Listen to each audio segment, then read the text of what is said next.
में। दोस्तों आज का वीडियो बहुत ही इंपॉर्टेंट होने वाला है, क्योंकि आज हम बात करेंगे जैसे मेडिकल स्टोर पर बहुत सारी दवाइयाँ होती हैं, डॉक्टर बहुत सारी दवाइयों को लिखते हैं, तो आप लोग समझ नहीं पाते हैं कितने सारी दवाइयाँ हैं, डॉक्टर कैसे पकड़ लेते हैं कि ये दवा इस काम में आता है। जो मेडिकल स्टोर के लोग होते हैं वो कैसे समझ जाते हैं कि इस दवा का इस्तेमाल यहाँ पर किया जाता है, इस दवा का यूज इस जगह पर किया जाता है, कौन सी बीमारी में कौन सी दवाओं का इस्तेमाल किया जाता है, मतलब कौन सा दवा किस काम में आता है, लोग कैसे पता पाते हैं। तो मेडिकल स्टोर में बहुत सारी दवाइयाँ होती हैं, लोग कंफ्यूज क्यों नहीं होते हैं। तो आज की इस वीडियो में आपको इस फार्मूले पर बताएंगे कि कौन सी दवा किस काम में आता है, पूरे के पूरे मेडिकल स्टोर की बहुत सारी दवाइयों के बारे में एक छोटी सी इस वीडियो में आपकी बहुत सारी जानकारी देने वाले हैं।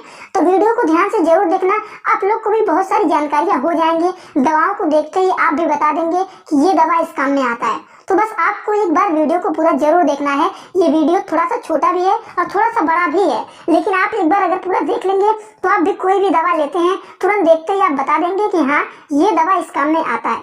तो चलिए स्टार्ट करते हैं बिना देर के। लेकिन स्टार्ट करने से पहले अगर आप लोग चैनल पे नए हो, चैनल को सब्सक्राइब जरूर कर लेना। और एक बात बता देता हूँ, आपको दवाओं की जानकारी तो हो जाएगी, लेकिन कोई भी दवा अपने आप से मत यूज करिएगा, एक बार डॉक्टर का सलाह जरूर ले लेना। तो चलिए दोस्तों बिना देर किए हुए स्टार्ट करते हैं।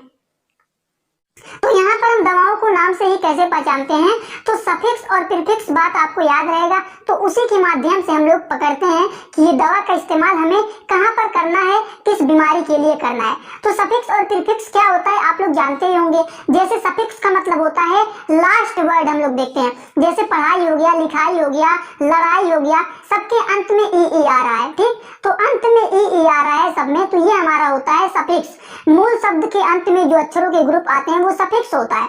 और प्रीफिक्स क्या होता है, प्रीफिक्स का मतलब जैसे हो गया उपमान हो गया, उपकार हो गया, उपचार हो गया, सबके पहले वाले वर्ड में उप आ रहा है, तो ये हमारा हो गया प्रीफिक्स। तो इन्हीं दो माध्यम के द्वारा हम लोग पता करते हैं कि कौन से दवाओं का इस्तेमाल कहाँ पे करना है। अब चलिए बात करते हैं सबसे पहली दवा के बारे में, इसका इस्तेमाल कैसे जानेंगे, किसका कहाँ पे इस्तेमाल करना है।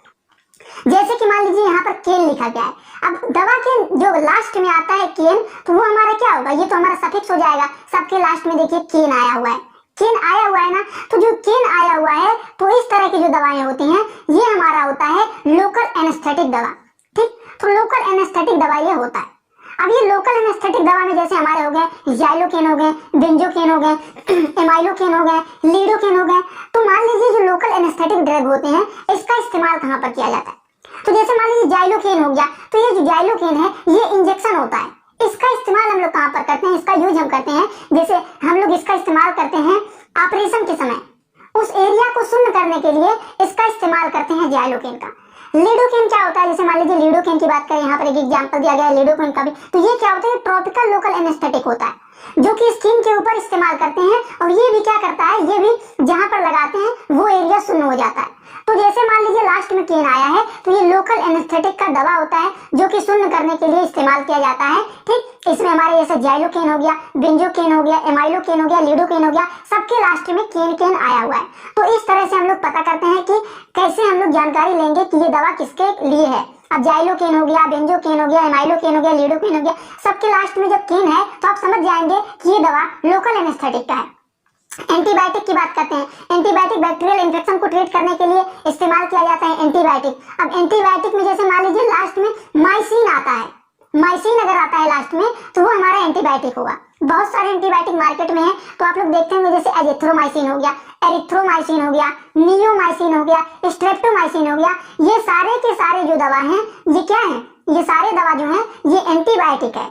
क्या है, एंटीबायोटिक है, और सबके लास्ट में माइसिन आया हुआ है। तो इसी माध्यम से आप पता कर जाएंगे कि हाँ ये जो हमारा ड्रग है ये एंटीबायोटिक है, बैक्टीरियल वायरस को ट्रीट करने के लिए ये एंटीबायोटिक का इस्तेमाल करते हैं, ठीक। तो बहुत सारे लोग जानते होंगे एंटीबायोटिक का ये सब दवा, एजिथ्रोमाइसिन हो गया, और क्या क्या है, एजिथ्रोमाइसिन, एरिथ्रोमाइसिन, नियोमाइसिन और स्ट्रेप्टोमाइसिन, तो ये सब जो है ये सब के सब एंटीबायोटिक हैं।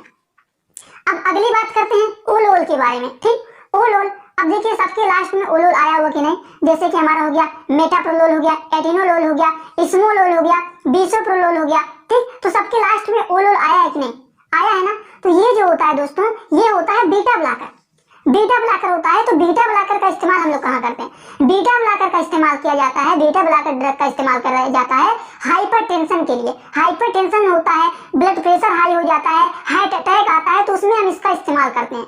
मीन सिंपल जान लीजिए, हार्ट से संबंधित किसी भी बीमारी में हम लोग बीटा ब्लॉकर का इस्तेमाल करते हैं। जैसे हमारे एटेनोलोल हो गया, मेटाप्रोलाल हो गया, इस्मोलोल हो गया, बिसोप्रोलाल हो गया।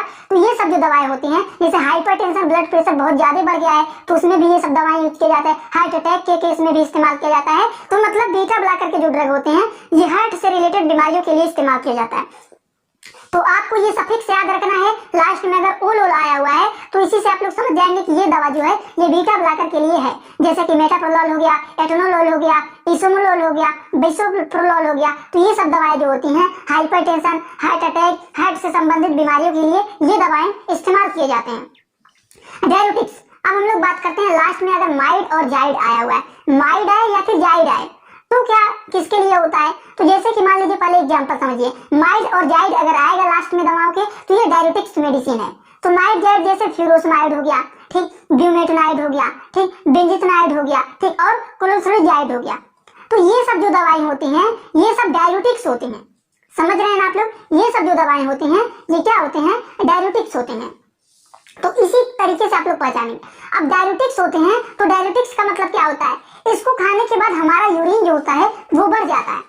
तो इन्हें खाने के बाद हमें बार बार यूरिन आता है, बहुत ज्यादा आता है तो निकालना पड़ता है, यूरिन की मात्रा बढ़ जाता है। और यह मेडिसिन ऐसे पेशेंट को दिया जाता है जिनका ब्लड प्रेशर बढ़ा हुआ रहता है, ठीक, या फिर उनके शरीर में सूजन हुआ रहता है, सूजन रहे, या फिर उनका ब्लड प्रेशर बढ़ा हुआ है तो उसके लिए डायबिटिक्स का मेडिसिन दिया जाता है। और डायबिटिक्स का मेडिसिन खाने से जो यूरिन की मात्रा होता है वो बढ़ जाता है। तो बार बार पेशेंट को क्या किया जाता है, वो यूरिन बाहर निकालने जाते हैं।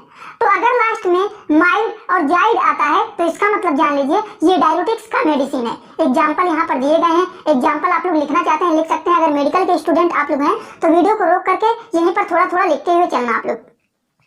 अगला बात करते हैं, अगर लास्ट में वीर आया हुआ है तो ये जान लीजिए एंटीवायरल, वायरल इन्फेक्शन के ट्रीटमेंट के लिए, वायरस को ट्रीट करने के लिए इसका इस्तेमाल किया जाता है। जैसे एसाइक्लोवीर हो गया, रिटनोवीर हो गया, एडेनोवीर हो गया। तो सबके लास्ट में आप लोग देखिए वीर आया हुआ है, ठीक। तो सफिक्स यहाँ पर पता चल जा रहा है सबके लास्ट में क्या आया हुआ है, सबके लास्ट में वीर आया हुआ है। तो ये एंटीवायरल ड्रग है।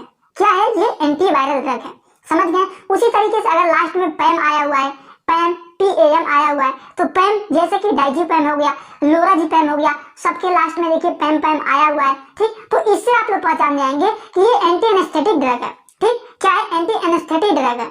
तो ये क्या होता है, इसका इस्तेमाल कहाँ पर किया जाता है, तो ये एंटी एनेस्थेटिक ड्रग है।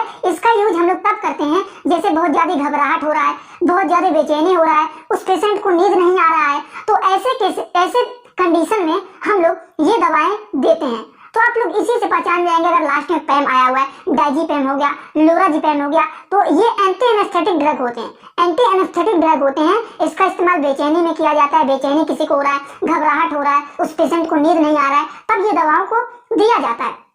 अब बात करते हैं लास्ट में अगर स्टेनिन आता है सबके लास्ट में, जैसे एट्रोवेस्टेनिन हो गया, सिमवेस्टेनिन हो गया, ठीक, उसके बाद लोवास्टेनिन हो गया। तो सबके लास्ट में आप लोग ध्यान से वीडियो को रोक करके अगर देख लें तब पता चल जाएगा सबके लास्ट में क्या आया है, स्टेनिन आया है, ठीक। तो ये स्टेनिन आया है, इसका मतलब आप समझ जाएंगे ये जो हमारे दवा है ये एंटर हाइपरलिपिडेमिक ड्रग है, ठीक। एंटी हाइपरलिपिडेमिक का मतलब क्या होता है, एंटी हाइपरलिपिडेमिक का मतलब होता है जो हमारे शरीर में लिपिड की मात्रा जो होता है वो बढ़ जाता है।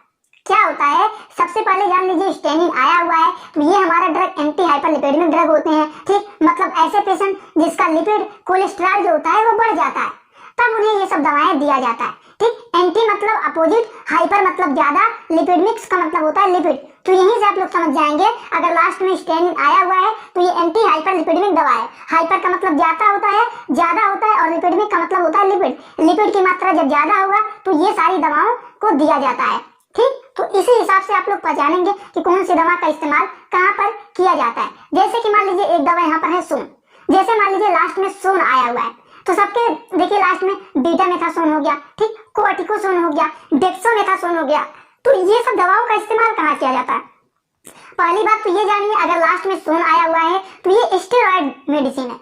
क्या है, ये जो ड्रग है ये स्टेरॉइड के रूप में यूज किया जाता है। और स्टेरॉइड का यूज हम कहाँ पर करते हैं, स्टेरॉइड का हम यूज करते हैं हमारे बॉडी में इन्फ्लामेशन जैसे हो जाता है तो उसको दूर करने के लिए, इन्फ्लामेशन को दूर करने के लिए इसका इस्तेमाल करते हैं। लेकिन इसको इस्तेमाल करने से पहले आप लोग को डॉक्टर से सलाह ले लेना चाहिए क्योंकि ये सारे जो मेडिसिन होते हैं इनका साइड इफेक्ट बहुत ज्यादा होता है। तो इन मेडिसिन को यूज करने से पहले एक नहीं 2 बार 3 बार आप लोग कई बार बताता हूँ ये सब मेडिसिन एक बार डॉक्टर का सलाह जरूर ले ले। लेकिन आपको समझने के लिए बनाया जाता है वीडियो, जिससे आपको ये जानकारी हो जाए कि हाँ ये मेडिसिन का इस्तेमाल किस बीमारी में किया जाता है। लोग बात करते हैं एजोल। अब देखिए सबके लास्ट में एजोल आया हुआ है, देख रहे हैं ना आप लोग, सबके लास्ट में एजोल आया हुआ है। तो ये जो होता है ये हमारा एंटी फंगल ड्रग होता है। एंटी फंगल का मतलब क्या होता है? एंटी फंगल का मतलब होता है फंगल इन्फेक्शन जो हो जाता है, जैसे दांत खाद खुजली हो जाता है शरीर में, तो उसके ट्रीटमेंट के लिए हम लोग एंटी फंगल मेडिसिन का इस्तेमाल करते हैं। तो एंटी फंगल मेडिसिन कौन कौन से होते हैं? जैसे कि कीटोकोनाजोल हो गया, फ्लूकोनाजोल हो गया, इकोनाजोल हो गया, माइकोनाजोल हो गया। तो इस तरह के जो ड्रग होते हैं, इस तरह की जो दवाइयां होती हैं, वो क्या होता है फंगल इन्फेक्शन को ट्रीट करने के लिए दिया जाता है। तो अगर लास्ट में एजोल आया हुआ है मेडिसिन के, तो क्या होता है वो एंटी फंगल ड्रग होता है। समझ गए आप लोग? और एंटी फंगल का मतलब क्या होता है? फंगल इन्फेक्शन को ट्रीट करने के लिए, ठीक करने के लिए दवाइयां दिया जाता है, जैसे कि दांत खाद खुजली, इन सभी को ठीक करने के लिए। एग्जाम्पल तो आप लोग जान ही रहे हैं, जैसे कीटाकोनाजोल हो गया, फ्लूकोनाजोल हो गया, इकोनाजोल हो गया, माइकोनाजोल हो गया। तो ये सारी दवाइयां जो है ये क्या है? एंटी फंगल ड्रग है। आई होप आपको ये बात समझ में आ गया होगा। चलिए अगले दवाइयों के बारे में बात करते हैं। टिडीन। टिडीन, अब देखिए सबके लास्ट में यहाँ पर टिडीन लिखा हुआ है, ना, ध्यान से आप लोग वीडियो को देखना, तभी पूरी की पूरी बात आपको यहाँ पर समझ में आ जाएगा। तो टिडीन का मतलब क्या है? टिडीन का मतलब होता है कि ये जो होती है, इसका मतलब होता है कि ये जो है H2 रिसेप्टर ब्लॉकर के ड्रग होते हैं। क्या होते हैं? H2 रिसेप्टर ब्लॉकर ड्रग होते हैं। अब इनका काम क्या होता है? H2 रिसेप्टर ब्लॉकर जो है इनका काम क्या होता है? इनका काम होता है पेट में जो एसिड होता है उसके सिक्रेशन को कम करता है, पेट में अल्सर को भी ये रोकता है, और इनके इलाज के लिए इसका इस्तेमाल करते हैं। जैसे पेट में एसिड का सिक्रेशन बढ़ गया है तो उसको कम करता है, ठीक। अगर अल्सर हो गया है, पेट में दर्द बहुत तेजी से हो रहा है, अल्सर हो गया है, तो उसको भी ठीक करता है। तो इन सभी के इलाज के लिए इनका इस्तेमाल किया जाता है H2 रिसेप्टर ब्लॉकर, ठीक। हमारे स्टमक में, जैसे हमारे पेट में हिस्टामिन रिसेप्टर का क्या होता है? रिसेप्टर पाया जाता है। कौन सा रिसेप्टर? हिस्टामिन रिसेप्टर हमारे पेट में पाया जाता है। उसे ये ब्लॉक करता है, जिससे हमारी बॉडी में एसिड कम बनता है, और इसका यूज हम लोग पेप्टिक अल्सर के लिए करते हैं, पेप्टिक अल्सर के लिए, ठीक। तो एग्जांपल की बात करें कौन कौन से इसमें दवाइयां आती हैं, जैसे कि रेंटिडीन। रेंटिडीन तो आप लोग बहुत सुने होंगे, क्योंकि ज्यादा से ज्यादा रेंटिडीन का ही इस्तेमाल किया जाता है। रेंटिडीन हो गया, सिमिटिडीन हो गया, फेमोटिडीन हो गया, रेक्सोडीन हो गया। तो ये सारी दवाइयां का इस्तेमाल किया जाता है H2 रिसेप्टर ब्लॉकर में, ठीक। तो इसी से आप लोग को अनुमान लगाना है, अगर लास्ट में टिडीन है तो ये दवाएं जो होती हैं वो क्या होती हैं? H2 रिसेप्टर ब्लॉकर होते हैं। समझ गए आप लोग? इतनी बात आपको आई होप समझ में आ गई होंगी। अब हम लोग अगली बात करते हैं। अगला जो है वो है सेट्रान। अब सबके लास्ट में देखिए सेट्रान आया हुआ है। हम लोग सफिक्स के फार्मूले पे बात कर रहे हैं, सफिक्स में लास्ट का वर्ड देखा जाता है, तो सब में देखिए लास्ट में सेट्रान आया हुआ है, देख रहे हैं ना? तो सेट्रान आया हुआ है, तो सबसे पहली बात यह जो है ये 5-HT3 एंटागोनिस्ट ड्रग है। क्या है? 5-HT3 एंटागोनिस्ट ड्रग है। समझ गए आप लोग? तो ये जो होता है 5-HT3 एंटागोनिस्ट होता है। तो इसका इस्तेमाल क्या होता है? इसका इस्तेमाल किया जाता है नौजिया एंड वोमिटिंग में। नौजिया का मतलब होता है जैसे बहुत तेजी से जी मचलाता है, उल्टी हो रहा है, तो नौजिया का मतलब होता है जी मचलाना, वोमिटिंग का मतलब होता है उल्टी होता है। तो इन सभी के ट्रीटमेंट के लिए ये दवा दिया जाता है, जो कि हम लोग सेट्रान से पकड़ते हैं। तो इसमें हमारा क्या क्या आएगा? इसमें हमारा एग्जाम्पल के तौर पर ओंडे सेट्रान हो गया, ग्रेनी सेट्रान हो गया, डोलो सेट्रान हो गया। तो इस तरह की दवाइयां जो होती हैं वो दिया जाता है नौजिया एंड वोमिटिंग के लिए। समझ गए आप लोग? तो इसी के बेसिस पर आप लोग को पकड़ते हैं कि मेडिसिन को नाम देखते ही आप लोग तुरंत अनुमान लगा लेंगे कि हाँ ये मेडिसिन इसके लिए इस्तेमाल किया जाएगा। समझ गए आप लोग? अब हम लोग बात करते हैं ओफ्लॉक्सासिन। तो ओफ्लॉक्सासिन जो हमारा होता है, सबके लास्ट में देखिए ओफ्लॉक्सासिन आया हुआ है ना? तो ओफ्लॉक्सासिन अगर आता है तो वो हमारा ड्रग होता है एंटीबैक्टीरियल ड्रग। एंटीबैक्टीरियल का मतलब क्या होता है? बैक्टीरियल इंफेक्शन के ट्रीटमेंट के लिए हम लोग एंटीबैक्टीरियल ड्रग को देते हैं। लेकिन ये जो होता है हमारा, ये फ्लोरोक्यूनिन्स, क्या यहाँ पे लिखा गया है? फ्लोरोक्यूनोलेंस के कैटेगरी का होता है। बात किया जाए ओफ्लॉक्सासिन जो होता है, इस तरह की जो दवाइयां होती हैं वो किस क्लास में आती हैं? तो ये फ्लोरोक्यूनोलेंस के कैटेगरी में आता है, इसके क्लास में आता है, जो कि हमारा एंटीबैक्टीरियल मेडिसिन होता है। बैक्टीरिया वायरस को ट्रीट करने के लिए ये सब दवाइयां दिए जाती हैं। जैसे कि हमारा हो गया एग्जाम्पल के तौर पर सिप्रोफ्लॉक्सिन हो गया, नोरफ्लॉक्सासिन हो गया, लियोफ्लॉक्सासिन हो गया। तो सब में देखिए ओफ्लॉक्सासिन लास्ट में आया हुआ है। तो इससे आप लोग अनुमान लगा लेंगे कि ये हमारा एंटीबैक्टीरियल ड्रग है, जो कि फ्लोरोक्यूनोलेंस के क्लास का है। समझ गए आप लोग? तो इसी के बेसिस पर आपको पता लगाना है। अगले मेडिसिन के बारे में बात करते हैं, जैसे नाइडाजोल हो गया। समझ रहे हैं ना आप लोग? नाइडाजोल यहाँ पर लिखा गया है। तो नाइडाजोल का मतलब क्या होता है? इसका मतलब होता है ये जो दवा हमारा है ये एंटी एमोबिक ड्रग होते हैं। एंटी एमोबिक का मतलब क्या होता है? इसका मतलब होता है इसका इस्तेमाल उस जगह पर किया जाता है, एमीबा हो गया, प्रोटोजोआ हो गया, उन सभी को किल करने के लिए इसका इस्तेमाल किया जाता है। समझ गए आप लोग? जैसे कि किसी के पेट में दर्द हो रहा है, उसके साथ दस्त भी लगने लग रहा है, उनको पेट में दर्द भी हो रहा है, दस्त भी बार बार उनको लग रहा है, तो उसके लिए ये दवाइयां का इस्तेमाल किया जाता है। तो आप लोग मेट्रोनाइडाजोल का इस्तेमाल बहुत ज्यादा सुने होंगे, मेट्रोनाइडाजोल का, जिसका ब्रांड नेम होता है मेट्रोजेल। तो मेट्रोजेल बहुत सारे लोग इसके बारे में जानते हैं।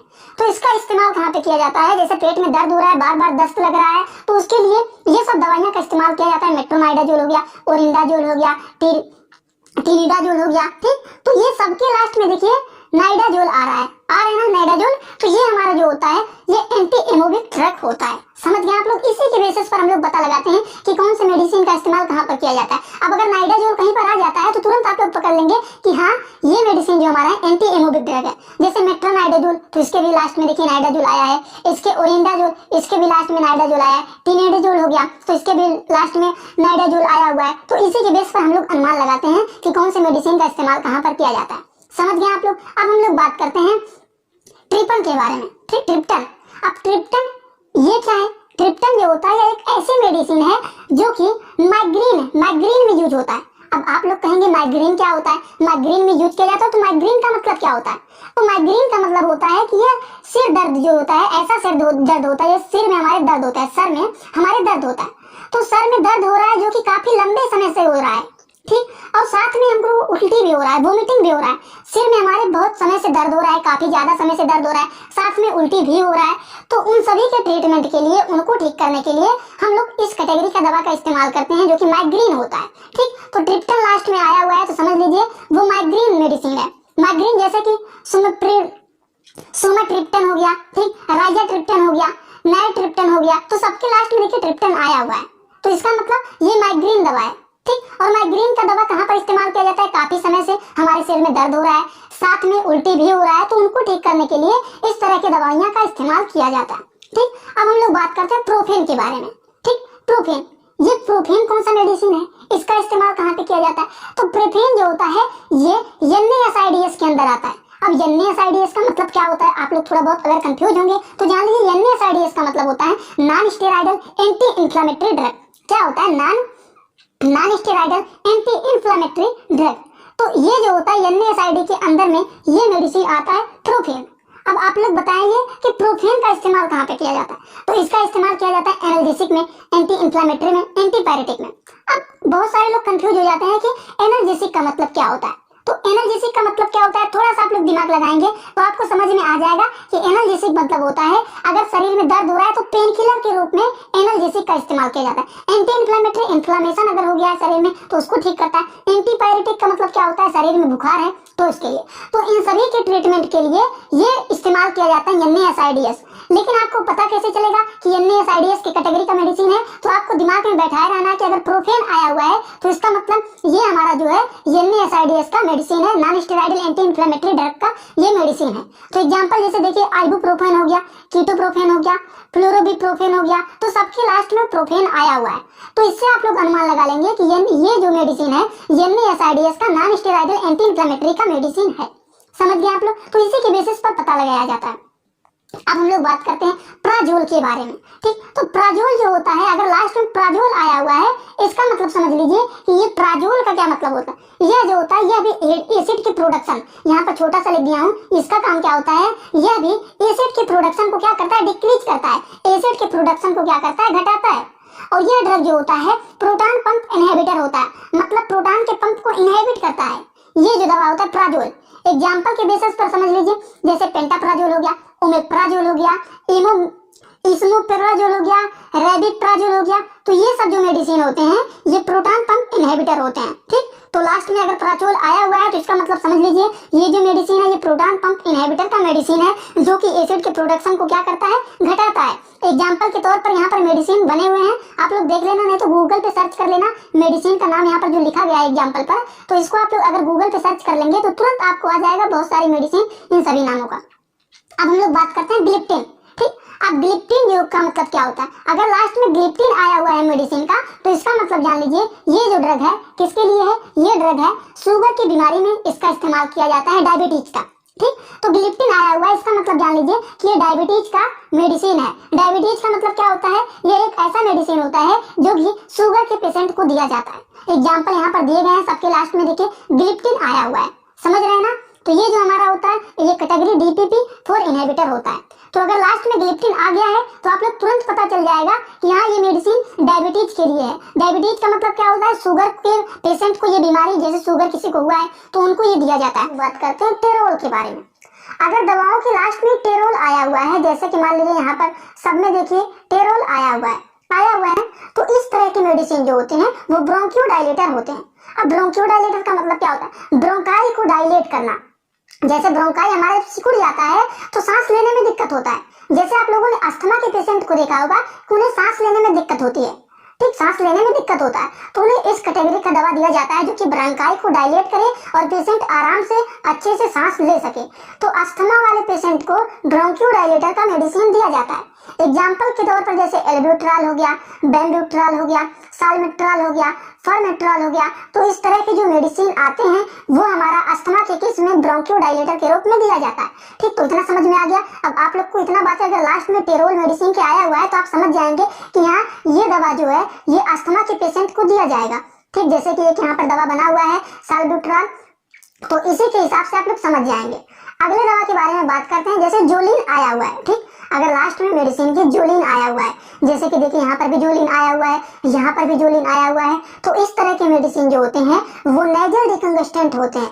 अब नेजल डिकंजेस्टेंट का मतलब होता है, जैसे कि नेजल का मतलब हो गया नोज, नोज का मतलब होता है नाक, और डिकंजेस्टेंट का मतलब होता है नाक हमारा जो जाम हो जाता है, तो उस केस में कौन से मेडिसिन को दिया जाता है। अगर जोलिन आया हुआ है तो इसका मतलब समझ लीजिए कि ये नेजल डिकंजेस्टेंट के लिए है। जैसे नाक किसी का जाम हो जाता है तो इस कैटेगरी का दवा दिया जाता है, जैसे ऑक्सीमेट्राजोलिन हो गया, ठीक, मेटाजोलिन हो गया, जाइलोमेटाजोलिन हो गया। तो ये सब नेजल डिकंजेस्टेंट के पेशेंट को दिया जाता है। जिस पेशेंट का नाक जाम हो गया है तो उन्हें इस कैटेगरी का दवा दिया जाता है। समझ गए आप लोग।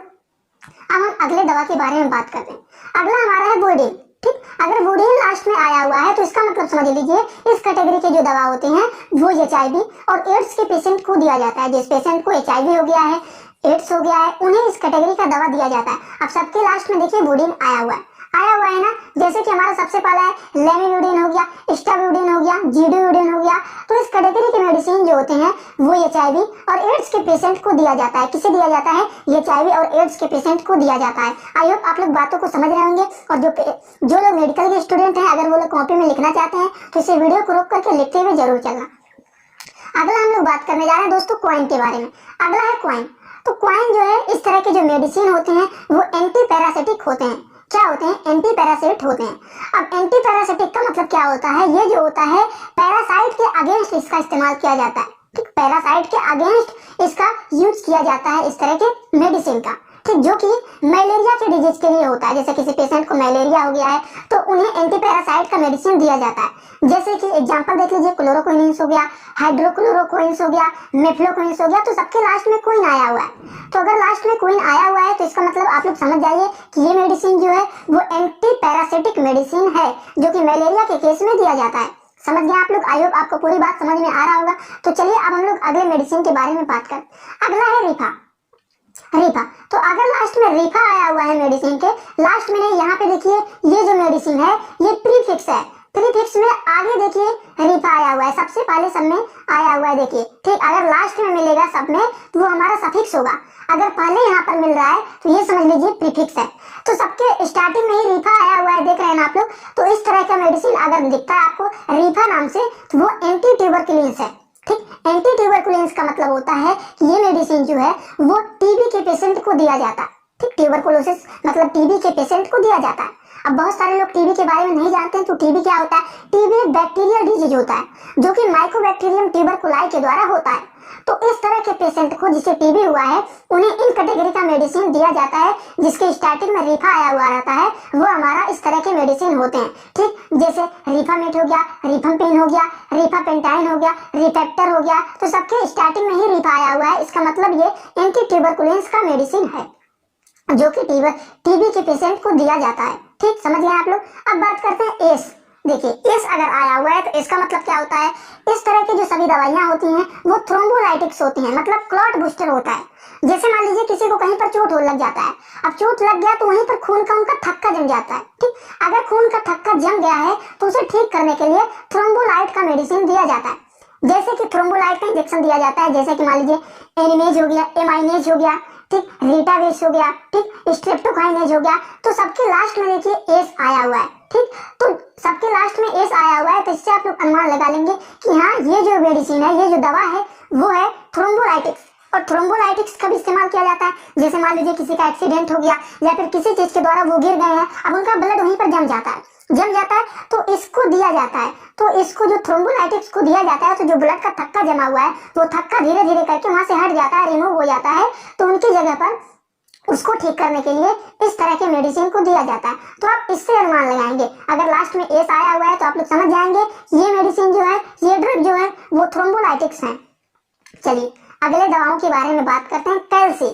अब ये कैल्सी क्या है, इससे आप लोग क्या अनुमान लगा लेते हैं, ठीक। अगर लास्ट में देखिए ना, स्टार्टिंग में हमारा स्टार्टिंग में देखिए कैल्सी आया हुआ है, कैल्सी आया हुआ है ना, तो ये क्या है, इनका use calcium and vitamin D के सप्लीमेंट के रूप में यूज किया जाता है। जैसे कि विटामिन डी और कैल्शियम के सप्लीमेंट के रूप में इसका इस्तेमाल किया जाता है। कैसे, जैसे कैल्शियम की कमी हो गया है, विटामिन डी का कमी है, तो उसके रूप में इसका इस्तेमाल किया जाता है। जैसे कैल्सिफेरॉल हो गया, ठीक, कैल्सिट्रॉल हो गया, ठीक। तो इस तरह के जो मेडिसिन होते हैं वो क्या होते हैं, कैल्शियम एंड विटामिन डी के सप्लीमेंट होते हैं, ठीक। जैसे कि यहाँ पर आप लोग को दिख रहे होंगे कुछ मेडिसिन यहाँ पर बने हुए हैं, और आप लोग दवाओं के नाम को लिख करके गूगल पे सर्च कर लेना, बहुत सारे मेडिसिन आपको दिख जाएंगे।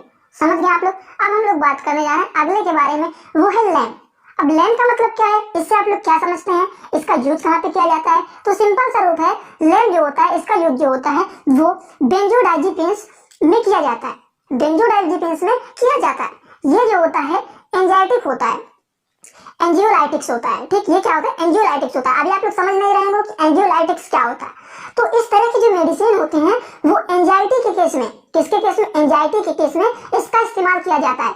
और इसका केवल लैम्प का ही नहीं, अगर लास्ट में लैम्प आया हुआ है या फिर पैम आया हुआ है, पैम का भी सेम वही एग्जाम्पल है, सेम जैसे लैम्प हो गया वो भी बेंजोडाइजिपिन्स होता है, वो भी हमारा इस तरह के मेडिसिन जो होते हैं एंजाइटी के केस में इस्तेमाल किया जाता है। जैसे लास्ट में लैम्प आया हुआ है तो एलेप्राजोलम हो गया, माइडाजोलम हो गया, तो सबके लास्ट में लम लम आया हुआ है। तो इस तरह के मेडिसिन जो होते हैं वो क्या होते हैं, बेंजोडाइजिपिन्स होते हैं, जो कि एंजाइटी के केस में इस्तेमाल किया जाता है। इसी तरह से एक पैम होता है, अगर लास्ट में पैम आया हुआ है तो वो भी क्या होता है, बेंजोडाइजिपिन्स होता है, और वो भी एंजाइटी के केस में इस्तेमाल किया जाता है। समझ रहे हैं आप लोग। तो उसका भी एग्जांपल आप लोग को यहाँ पर दे दिया हूँ, जिससे आप लोग कंफ्यूज ना हो। अगर लैम्प आया हो या फिर पैम आया हो तो दोनों का मतलब सेम है, लैम्प हो या फिर पैम हो।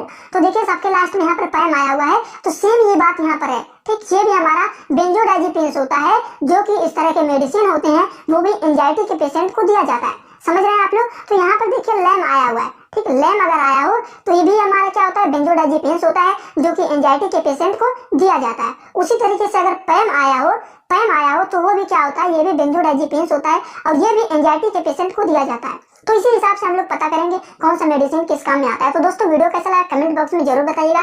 चैनल पे नए हो चैनल को सब्सक्राइब कर लेना। इसी तरह से आपको बहुत सारे मेडिसिन की जानकारी हमेशा इस चैनल पर मिलते रहेंगे। Thanks for watching my video. Like comment share and subscribe this channel.